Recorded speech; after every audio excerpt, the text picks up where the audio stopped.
Okay, good evening, everyone. Welcome to this extraordinary meeting of the Strategy and Resources Policy Committee for the 14th of October 2024. My name is Tony Dyer and I'm the Chair of the Strategy and Resources Committee. Triangly to my left is Councillor Caroline Goots, who is the Vice Chair of the Strategy and Resources Committee, and we'll introduce other councillors and officers as we go through the meeting. I also want to mention that the meeting is being webcast, and also just to briefly outline the emergency evacuation procedure. We're not expecting a fire alarm test, so if the fire alarm does go off, please leave the room calmly via the lobby area and the main front door of City Hall. Turn right and walk down the ramp towards the cathedral. The assembly point is in front of the cathedral. That was agenda item 1. Moving on to agenda item 2. Apologies for absence and substitutions. Ian? Thank you, Chair. So apologies from Councillor Mack, and Councillor Fodor is substituting. Apologies from Councillor Stafford Townsend, and Councillor Freeman is substituting. And apologies from Councillor Renhard, and Councillor Dudd is substituting. Thank you. Agenda item 3 is declarations of interest. Are there any declarations of interest? Okay, thank you. Agenda item 4 is public forum. Up to 30 minutes are available for the public forum. We have 3 public questions and 2 public statements. The 3 public questions are from Mr. Dan Ackroyd. Dan, you have had your responses, which I imagine you will not be happy with, but unfortunately, that is where we are at the moment. Would it be to do a statement and supplementary at the same time? Probably make more sense that way. I think we should do any supplementary now because other people have got statements, but given that there is only 2 public statements, then I suggest you do your public statement now then. Okay, cool, thank you. I think I back the sale on the principle that a council shouldn't be in the film industry, particularly when so many council homes are failing to meet fire safety regulations. I really hope the council retains some oversight and influence over the workforce development programmes, as it is easy to imagine people from poorer parts of Bristol being excluded from these. However, one of the training programmes does need to be retendered. Under the previous administration, a contract for a training programme was funded by WECA and was given to a company that didn't have any experience in providing that sort of training. Despite the course costing the public purse almost £2,000, the people on that course do not receive any certification from that training course that they could not get for free. The decision to award that training programme to that company looks quite ill-considered. But I turn to the most important point and my supplementary question. It is very disappointing that members of the public have almost no information about the accounts of the Bottle Yard Studios or the price that they might be sold at. I suggest that negotiating the price of a film studio is slightly outside the normal activities undertaken by a council leader and senior council officers, and despite their best efforts, the price they negotiate might be significantly below the maximum price possible. I would ask that if the studios were to be sold, that a clause in the contract should be added along the lines of, if the studios are sold to another company, then any excess in the sale price above the price that the council sold them for should be split with the council, with the ratio of the split being 50% in the first 5 years and the excess profits split prorated down to 0% over the following 20 years.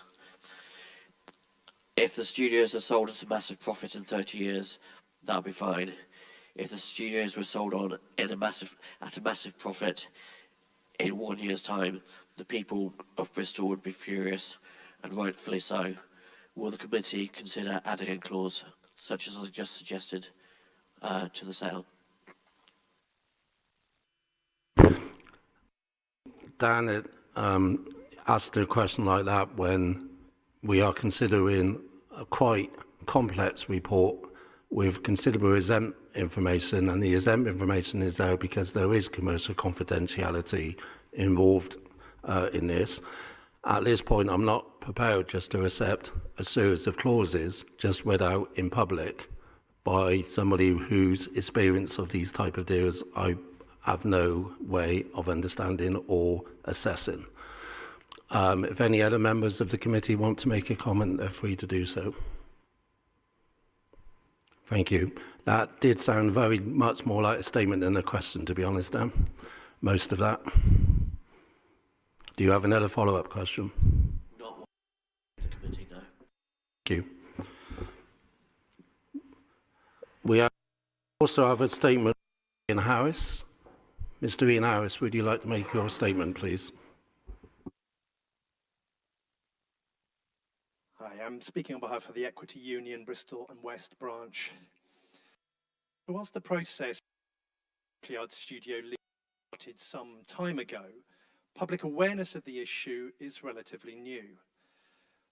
This highlights the lack of transparency and engagement with all stakeholders in the sector and the total exclusion of the mostly freelance workforce who rely on a thriving creative sector in the city for their livelihoods.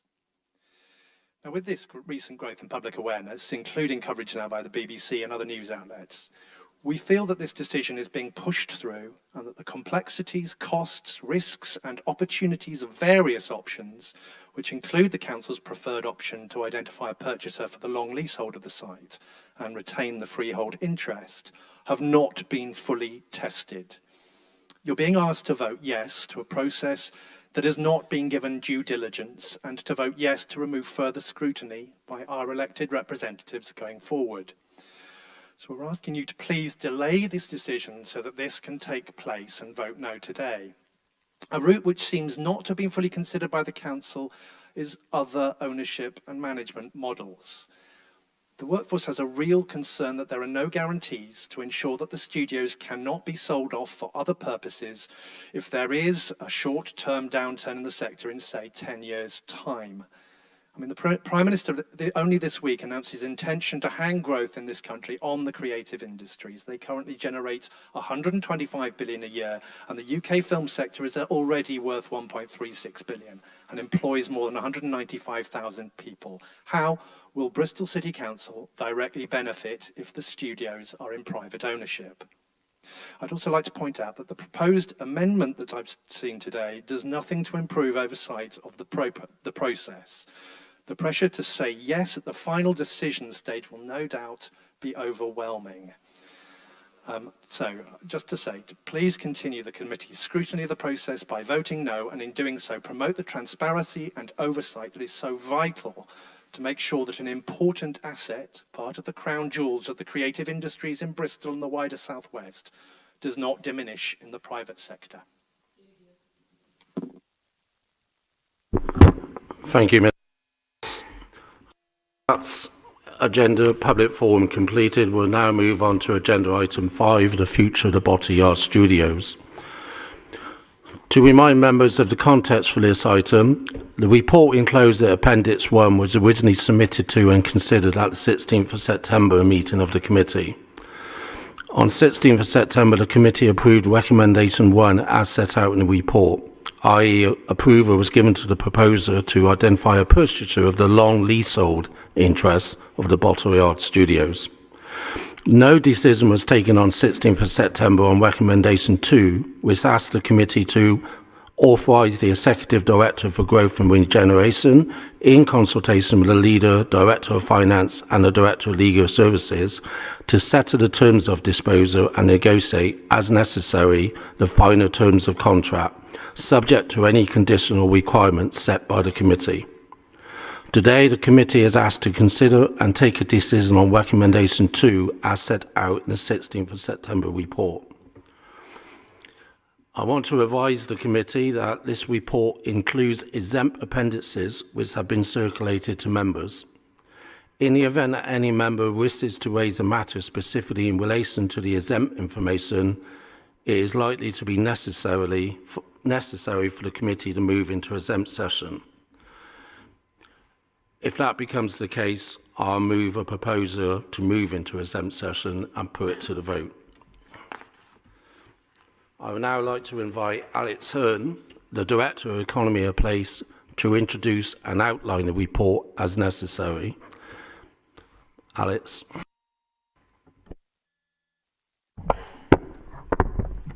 Thank you, Chair. As you've mentioned, Chair, the decision to identify a purchaser or process to identify a purchaser was approved in September, and that is underway. The remaining recommendation is in relation to the mechanics of sort of due diligence and how the council would get to a point to agree a deal.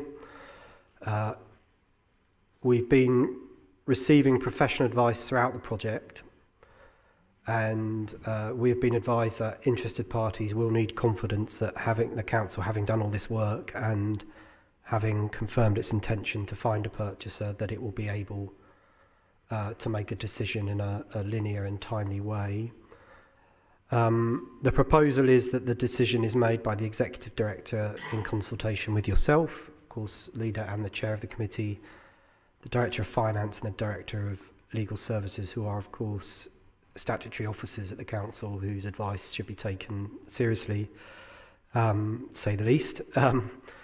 The cover report sets out the Council's expectations for a purchaser, and these have been communicated through the marketing information that interested parties have access to. So that's when I say the expectations, that's not price. That is a commitment to the studios, their investment capability, their commitment to skills and employment, including TUPE, the supply chain, and that confers those obligations from the combined authority who have funded certain work at the studios, and that requires a commitment to investment in the local workforce and opportunities for local people, and of course that we expect them to continue to work in partnership with us. So price will obviously be an important component of that as well, and the view of the Section 151 officer will obviously be very critical, and that advice from the Section 151 officer, the monitoring officer, and you yourself as the leader and the chair of this committee will give the executive director the ability to make that decision. I think that's all that I really need to say at the moment. I introduced the main paper at the last meeting, and of course a decision has been made to progress to find a purchaser. Thank you, Alex. Do additional comments from the members of the committee?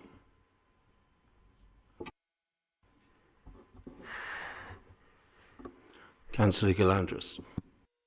Thank you, Chair. I have got quite a few, some are comments, but some are questions. Unfortunately, as you'd probably expect from me, a lot of them are to do with finance, and I've flicked through the papers, and they do say not for publication, so I'll reserve mine for when we go into exempt session. I'm sorry, we will need to go into exempt session. I'm sorry about that. Okay, that's accepted. Anybody questions that can be answered in exempt session? Councillor Fodor. Yeah, thanks very much. I know this goes some way. Could you just confirm that when this was initiated and who's been involved? Because as I understand it, all the relevant employees of the council have been consulted, and there have been plans to do this for quite some time. How far back does this go? Because it came to scrutiny, and I was not involved in the decision making. It was a decision taken by the then administration, so it was then brought to scrutiny quite some time back. So when did that timeline start? Thank you. Thank you. The project started in November 2022, and became a project. When I say it started in November, it was proposed as a project in November, and formally became a project earlier in the following year with the sort of capacity and the resources available to progress it. And that included obviously briefing of the relevant cabinet member, development of an outline business case, that sort of thing. I believe it came to the scrutiny session you referred to at the beginning of 2024.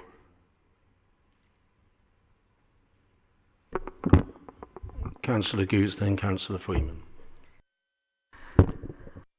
Hi, so I appreciate that all of the employees at Bottle Yard have been consulted, but as has been pointed out to all of us on the committee by various members of Equity, there are a lot of freelance people that work through or at Bottle Yard Studios on obviously on the basis of being involved in productions there, and it seems that they were not consulted at any point. Is there a reason why not?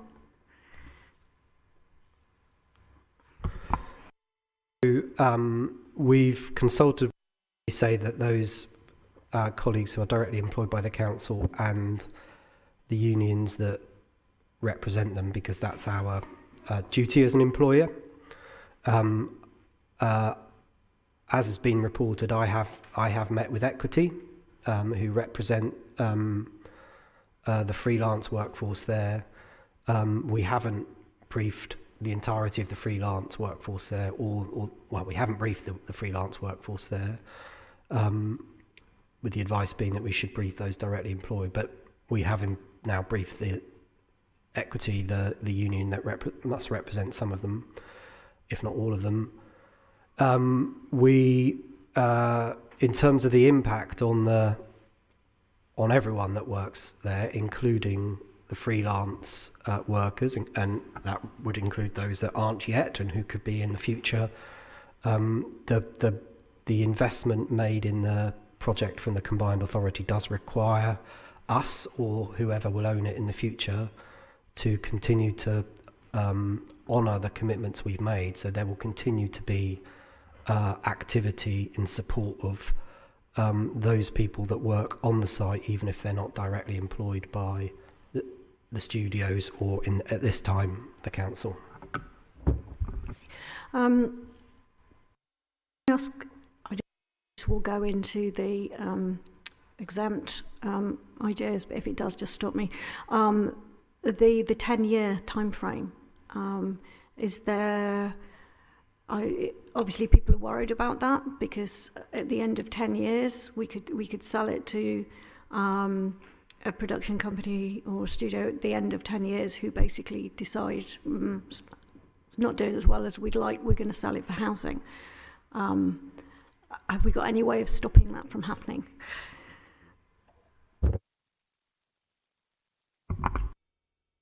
So the 10 years is advice that we've received, is an appropriate amount of time. I'd say that we would still be the freeholder, and therefore, if, as in the case of other parts of the city, when people wish to develop parts of our freehold estate where they're the leaseholder, they would still need to agree with the council a re-gear of that lease, so we would still have control over that, or an element of control over that, once the period of time is expired. Thank you, Councillor. Just a point to what Alex was saying. So on the issue of briefing and how wide the briefing is, as Alex set out, the project was initiated some time ago. Throughout, there has been a balance between obviously wanting to be open and transparent, as we always would in council business, and the need for a level of confidentiality around the future and impacting on the wider business, because it's obviously in terms of attracting bookings and that sort of thing. And that's why the consultation perhaps hasn't been quite as wide as one might ideally have wanted. And in terms of the process, that was why a decision was made not to, it was initiated under the previous administration, obviously. That's why a decision was made to brief councillors on a confidential basis, so that people were aware of the work that was going on, as Councillor Fodor was flagged out, but not to make it public at that stage because of the concern about the impact on the business. So that was the context. I just wanted to set that out. Similarly, really, so it's a question of balance, and similarly in terms of the 10 years, I mean, ideally you'd want to put restrictive covenants that would last for much longer than that, but it's a question of balance both around value and in fact around enforceability. If you put what could be conceived to be an unreasonable restriction on, it might end up not being enforceable at all. Councillor Freeman. Thank you. That was really helpful because that was a question that I was going to ask. So thanks, Councillor Gooch. I was going to ask about the lease. So in the papers it says 250 years, probably what you're going to go for. How will that be monitored? Will it be monitored by this committee, particularly in that first 10 years where you want to keep it as a studios? And is there a plan for sort of various break clauses in that period? So I don't anticipate there would be break clauses, but it's not the plan. And as a part of the council's freehold estate, then technically, yes, it would be under the demise of this committee. Just also just to add in is, it's not about us keeping it going as a studio for 10 years. What we want to do is install a studio, persistent work, and keep it longer than that. Yeah, I suppose my point is that's the only time frame that's been at the moment. Presumably any kind of conditions that came with the lease that may cover that kind of thing would be overseen by this committee, and they would be checked on an annual basis. I don't know how you manage leases, but I guess that's the assurance that a lot of people are seeking, is what's going to happen once that lease gets signed, and how do the council retain a certain level of control? So, I mean, in terms of its contribution to the culture and city, then clearly it's of this committee, although it may also be appropriate to report to economy and skills from an economic development perspective. I suspect that's how we would monitor its performance. I think that may be some questions that we may want to ask in the exempt session. Councillor Dodd. Thanks for the officer's work on this. It's obviously a difficult piece of work. Can I just ask about the soft testing, which took place in February and March? Was that done on the basis of only one option of the one that we're considering at the moment, or were other options put in front of those potential investors, like taking a stake in a company or a joint venture partnership? Was that part of the discussions as well? So some of this might be worth exploring in exempt session. I think that the details would be, I assume, but not the did it take place or not? That's not really. The soft market testing took place. On all options. The options that are described in the exempt paper. Okay.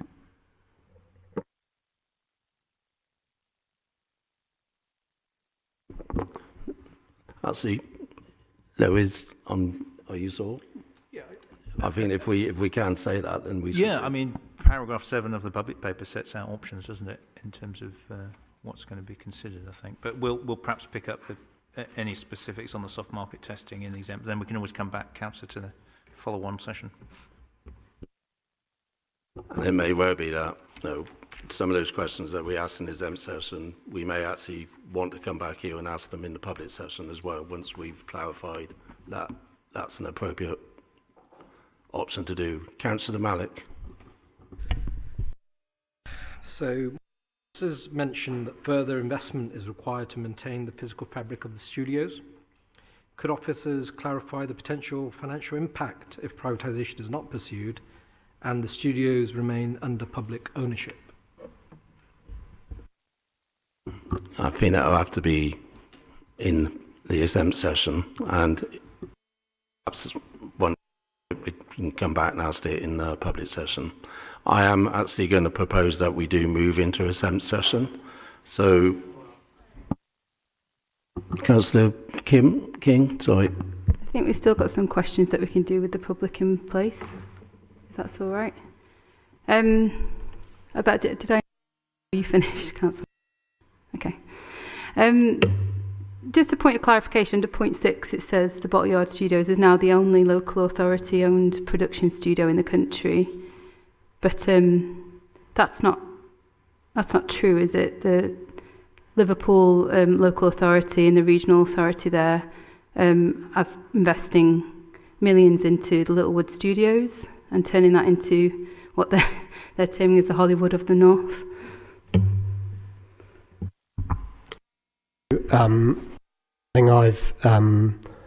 A clarification I've recently learned of. So they do own it, but the difference is that they don't directly manage it in the way that we do as well. So apologies for that in the paper, but I've been made aware of that. It's the management and the ownership that we are unique in. Thank you. I also wondered which of the councillors have managed to meet with Equity yet, particularly Councillor Dyer. Have you managed to meet with them? No, at present, no. Okay. There's been questions from members of the public as well about whether proceeds from the sale can be invested back into the cultural sector. But it's my understanding that that won't be the case on any of the three. I just want to check that's not exempt. Any of the ways that we're intending to use the proceeds from the sale, it won't be to go back into the cultural sector in any way, shape or form. Is that correct?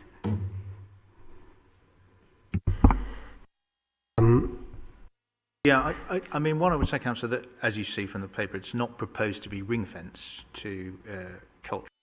And so if that's the proposal, it would go into council funds. Section 151 officers here, so how those are then utilised would be a decision for councillors and the budget. There's three particular initiatives that are listed in the papers. Am I allowed to say what they are? Basically going towards supporting the pressures in the MTFP and paying off our debt on this as well. That's the intention for the proceeds from the sale. Is that correct?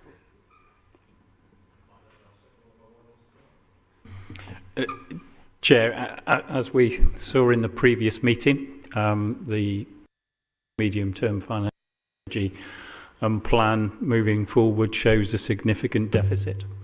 Obviously, the council needs to consider how it's going to manage that deficit going forward to ensure financial sustainability.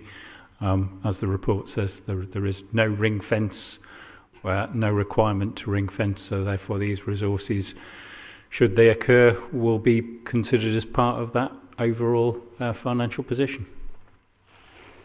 All right, thank you. And just a last point of clarification. Administration explored these options with officers, but by no means was any decisions made, and to the point where they hadn't even seen the results of any of the soft market testing. So this very much is a decision for us to make. It hasn't been made already. This is for us to make. And so we need to take ownership of that and not say that it's a former administration decision, because it wasn't and it isn't. So that's just a point of clarification there, that it's for us to make these decisions and own them. I think it may well be useful, depending on the outcome of the decision today and the amendment proposed, we may want to look at whether we should also look at seeing if any of those reports, if they are not commercial, have no commercial confidentiality, whether we should put those in the public domain as well, so that all of us can be fully aware of what was or was not decided. But you are absolutely right. This is a decision for this committee to make, not any previous administration or any other committee. Do I have any more questions? Or Councillor Rippington? Thank you, Chair. So, yeah, I do think there is some confusion around the decision that has been made already. just to repeat the words of the acting chief executive at the last meeting on the 14th of September, he said, just to make it clear, I don't think in any way on the part of officers that we've taken a view that this is going to be sold come what may. I don't think that's our position at all. We want to see what the market response is and if financially this makes sense. Just to be clear about it, in no way are we saying we are on a one-way journey to disposal here. Whereas what we're being told now is that that decision has been made, the sale is going to take place, and it's just a question of handing over the final decision to officers and to the leader of the council. So we wanted to bring an amendment to say that we felt that in parallel with searching out those possible buyers, that we would also be able to continue to look at the other options for ownership to see whether, given the way that the papers show that there are opportunities for other options as well as a full sale that came out equally well, that those continue to be looked at whilst we're searching out to see whether or not there's a buyer. We weren't allowed to bring that as an amendment, which is why we've had to bring an amendment to say we want a final decision to come back to the committee. But we actually think that there's nothing in what we've decided so far that would preclude us from also continuing to investigate those other options. Thank you, Councillor. So just to come back with clarification from my perspective where I think we are, what the Chief Executive said. The recommendation which was agreed last time was to approve the proposal to identify a purchaser of the long leasehold interest of the Bottle Yard Studios. So that was the approval of the committee, was to pursue that option. What the Chief Executive, the interim Chief Executive said at the last meeting was that doesn't necessarily mean it would lead to a sale, because it may be that we don't get any offers. It may be that the offers aren't acceptable, and so I don't think that's inconsistent with what was decided last time and what the Chief Executive said.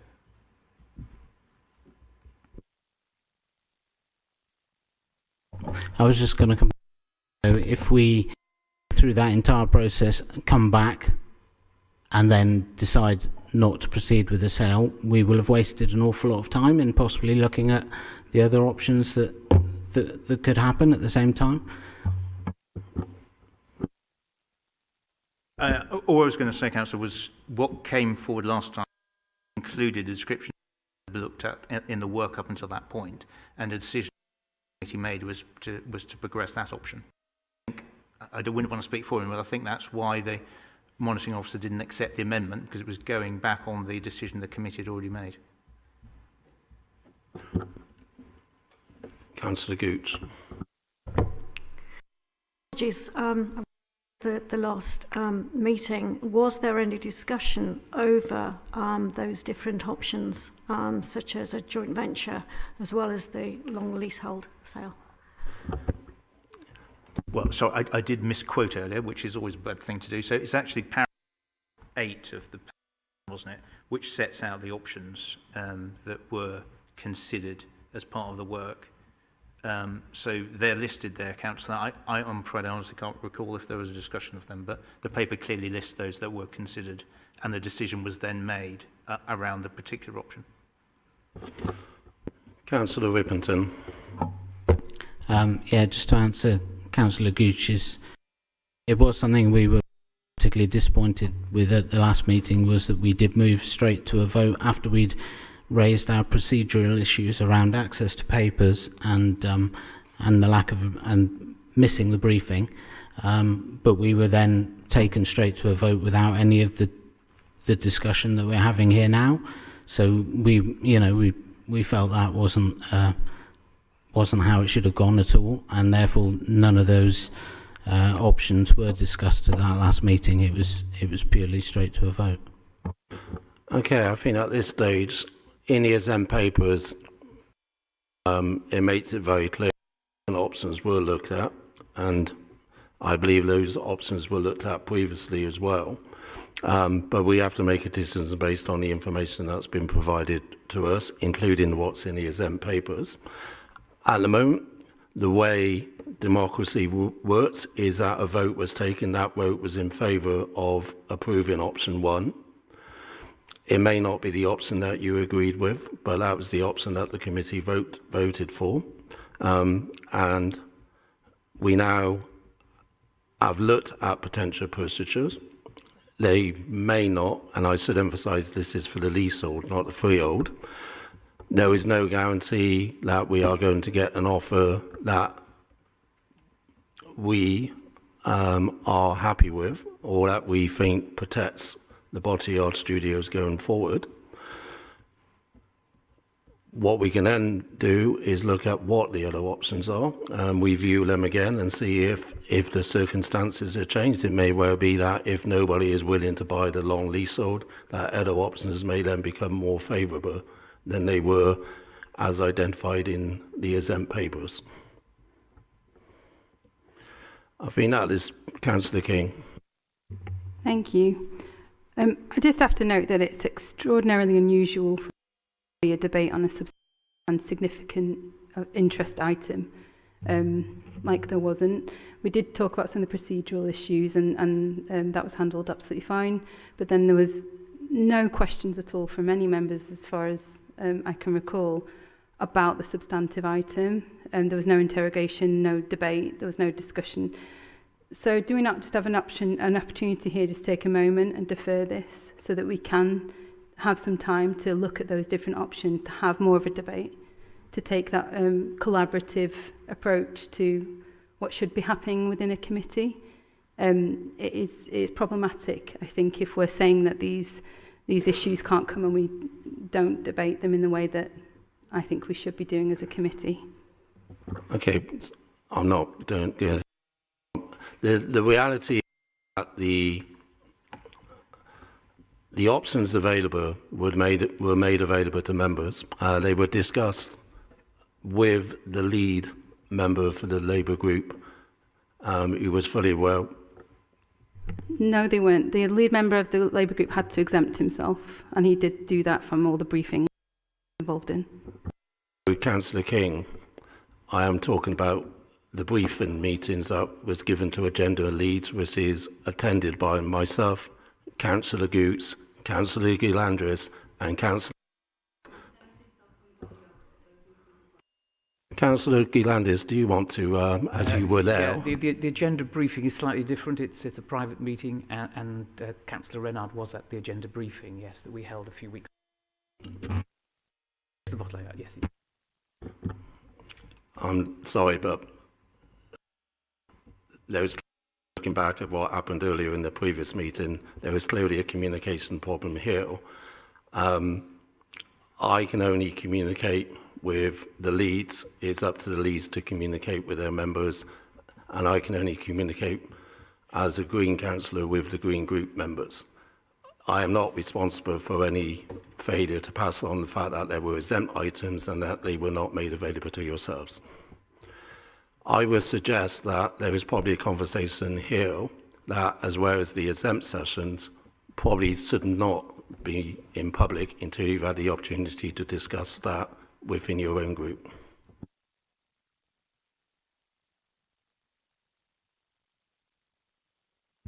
Yeah, I think it's still that we can't take a moment.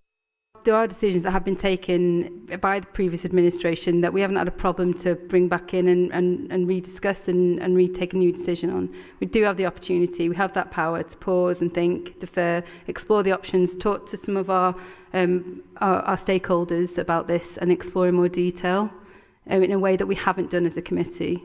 You know, in some of the other committees, we're going down to visit certain areas so we can learn about them in depth and have that opportunity to do so. I think that's a great opportunity that we've got here to try and understand holistically what we're doing, look at opportunities like what they're doing in Liverpool, who aren't a UNESCO City of Film. We are. We have that infrastructure in place. This is a great opportunity for us to capitalise on that, to realise the investment of growth that we could have, that inclusive growth as well. And to have make sure that we've got a good stakeholder in that as a joint venture. We need to be looking at other options. Okay, Councillor King, what I propose, there is an that has been accepted by the monitoring officer, which essentially effectively defers this to come back to this committee for a further meeting. That will take some time to happen. In the meantime, we can arrange for additional briefings and also for meetings with various interested parties to further inform this committee over and above the information that's been available now. So I am happy for that proposal to go forward, which is similar to the amendment that one of the Labour group has put forward. If everybody else is in agreement with that, then we can use that as an option to not slow down the work that's being done, but also at the same time look at what other options are via members' briefing and also by discussions with interested parties such as Equity. Sorry, Chair, are you saying our amendment or are you saying an amendment similar to our amendment? I wasn't.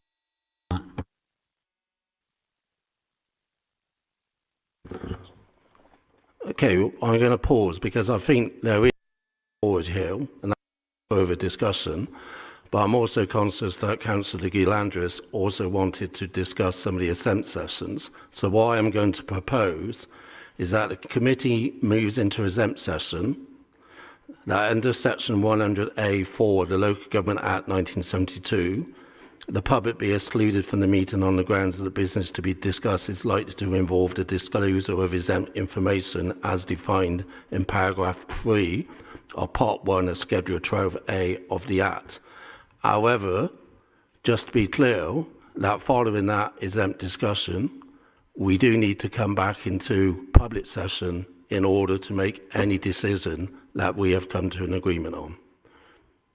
Can I ask for all those in favour of moving to exempt? Oh, can I ask for a seconder?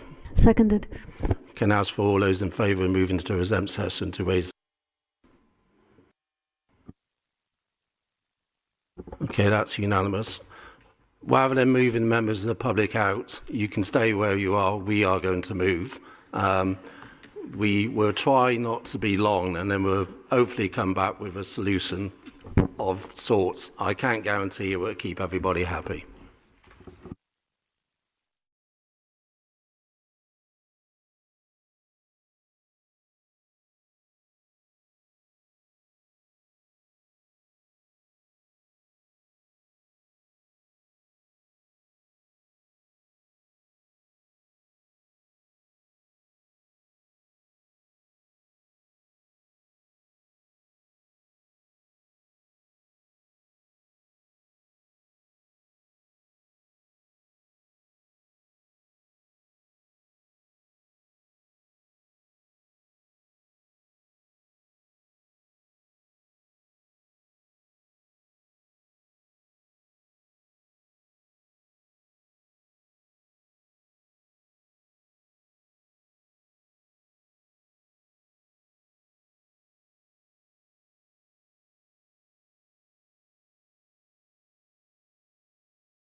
Waiting.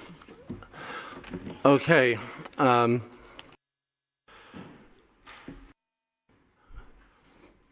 We hopefully have come up with a potential solution, but before we can move to that,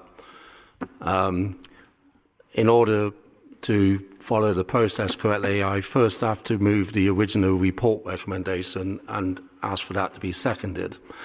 So the original report recommendation was that the committee authorise the Executive Director from Regeneration, in consultation with the Leader, Director of Finance and the Director of Legal Services, to settle the terms of disposal and negotiate as necessary the final terms of contract subject to any conditions or requirements set by the committee. Can I ask for a seconder? Seconded. Okay, thank you. I understand we have an amendment. Yes, we have an amendment which you're going to read out on my behalf, I believe. Okay, so the amendment from Councillor Rippington is as follows: to authorise the Executive Director for Growth and Regeneration, in consultation with the Leader, Director of Finance and the Director of Legal Services, to negotiate the terms of disposal and the final terms of contract, and to consult with all relevant trade unions, including those representing freelance workers. Any final decision on disposal, including the final terms of the contract, to then be considered by the Strategy and Resources Policy Committee. Do I have a seconder? Seconded, Chair. Okay. So we go straight for a vote, Tim, or do you want to say something? Yeah, I just want to say just a small bit, and I may have mentioned this. We did originally propose an amendment to further investigate the other options available to the council, such as a joint venture or a wholly owned council company. But this was unfortunately ruled out by the monitoring officer, something which we contested. This amendment at least gives the final say on disposal back to this committee. As Councillor Mallock said on Friday, actually, it is both wise and prudent sometimes to pause, to take stock, and to ensure the right decision is made. We think this applies just as much to the future of a top-class creative industry as it does to laying a pipe under a field. Thank you. Okay, thank you. Can I ask in favour of the motion as amended?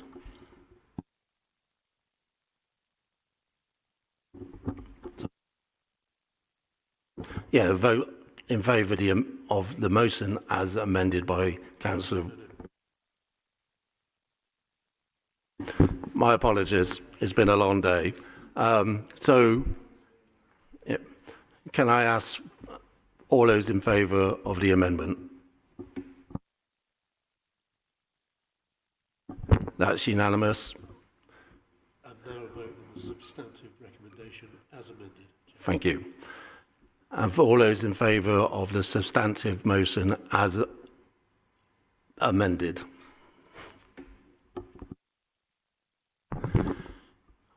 That's 6 in favour. All those against. That's 3 against.